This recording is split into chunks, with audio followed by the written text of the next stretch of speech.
પાટણમાં જિગ્નેશ મેવાણીના સમર્થનમાં રેલી નીકળી ધારાસભ્ય કિરીટ પટેલ સહિત આગેવાનો હાજર રહ્યા.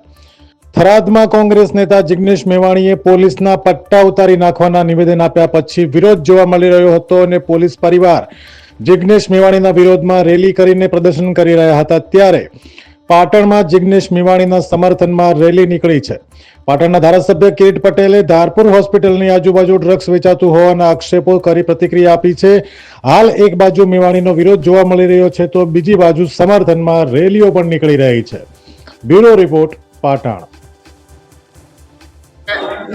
અમારા સાથી ધારાસભ્ય જિગ્નેશભાઈએ વાત કરી અને એમણે જે વાત કરી હતી એ સમગ્ર પોલીસ કે કર્મચારીઓ માટે નહોતી, પરંતુ જે ભ્રષ્ટ પોલીસ તંત્ર છે અને દારૂ અને ડ્રગ્સના હપ્તા લઈ અને ગુજરાતના યુવાધનને બરબાદ કરી રહ્યું છે. પાટણની અંદર પણ મેં વારંવાર રજૂઆત કરેલી છે. સંકલનની અંદર ધારપુર હોસ્પિટલની આજુબાજુ ખુલ્લેઆમ ડ્રગ્સ વેચાય છે અને આ યુવાનો ડ્રગ્સના રવાડે ચડે, યુવાધન બરબાદ થઈ જાય, એના માટે જિગ્નેશભાઈએ જે વાત કરી હતી, પરંતુ એમને ખોટી રીતે ભારતીય જનતા પાર્ટીના મરતીયાઓ દ્વારા એમનો જે વિરોધ કરવામાં આવી રહ્યો છે.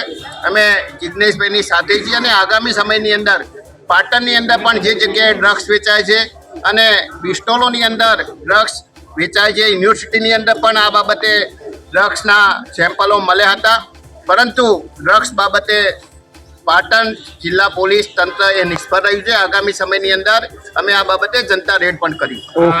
અમે તમને આપીશું પણેપણના સમાચાર. જો તમે અમારા નિર્ભય માર્ગ ન્યૂઝ ચેનલને સબસ્ક્રાઇબ કર્યું નથી તો અત્યારે જ નીચે આપેલા આઇકોન બટન પર ક્લિક કરીને સબસ્ક્રાઇબ કરો અને શેર કરવાનું ભૂલશો નહીં.